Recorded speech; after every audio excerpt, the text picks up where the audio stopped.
Hello दोस्तों, कैसे हैं आप लोग। आई विश आप लोग बहुत अच्छे होंगे। दोस्तों, आज मैं बात करूंगा फीमेल कोबरा के बारे में। फीमेल कोबरा को हिंदी में नागिन भी कहते हैं। और आज मैं बताऊंगा कि नागिन की पहचान क्या होती है। नाग और नागिन की पहचान इस प्रकार है। देखिए, जो नाग होते हैं, हमारे देश में नाग हर जगह पाए जाते हैं। नाग कई प्रकार के होते हैं, लेकिन हमारे देश में जो नाग पाए जाते हैं उनको मोस्टली स्पेक्टिकल कोबरा कहते हैं या कॉमन कोबरा कहते हैं। साधारण नाग जो काले एवं भूरे रंग के होते हैं, जिसका वैज्ञानिक नाम नाजा नाजा होता है। और सभी नाग अंडयुजी होते हैं, मतलब सभी नाग अंडे देते हैं। हमारे भारत देश में नाग और नागिन को देवी देवता का रूप माना जाता है। लोग नाग नागिन की पूजा भी करते हैं। हमारे देश में मनसा देवी है, जो सांपों की देवी हैं। हमारे देश में नाग और नागिन को भगवान का रूप मानते हैं। और बहुत से हमारे देश के राज्य ऐसे हैं जहाँ पे नाग और नागिन को देख कर के भी उन्हें किसी प्रकार का कोई नुकसान नहीं किया जाता और ना ही उन्हें मारा जाता है। हमारे देश में नाग नागिन को दूध से भी नहलाया जाता है। इसी तरह हमारे देश में नाग और नागिन को बहुत से लोग भगवान का और देवी का रूप मानकर उनकी पूजा करते हैं।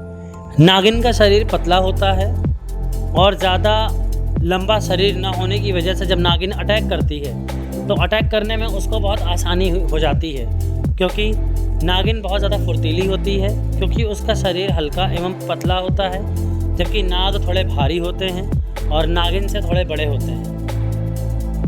अगर हम नागिन और नाग के आकार के अलावा उनके चेहरे की पहचान करें तो नाग का चेहरा नागिन की अपेक्षा थोड़ा चौड़ा होता है, गोल होता है, जबकि नागिन का जो फेस होता है वो थोड़ा पतला होता है और छोटा होता है। नाग का फन काफ़ी चौड़ा होता है, जबकि नागिन का फन चौड़ा नहीं होता है। नाग का फन फैलकर गोलाकार हो जाता है, जबकि नागिन का फन थोड़ा त्रिभुजाकार होता है। नाग नागिन के प्रति एक अंधविश्वास और है कि नाग और नागिन कई सालों तक जिंदगी भर एक साथ रहते हैं। यह गलत है। कोई भी नाग और नागिन पूर्ण रूप से जीवन भर साथ नहीं रहते। जो भ्रांति है कि सांप जिंदगी भर साथ रहते हैं या उनमें एक अमर प्रेम होता है, ये बिल्कुल भी सच नहीं है और इसको वैज्ञानिक भी नहीं मानते। कोई भी नाग और नागिन नेचुरली तरीके से कभी भी एक साथ नहीं रहते हैं। कई लोगों ने सुना भी है कि नागिन अपने अंडे खा जाती है। ये बात बिल्कुल सच है।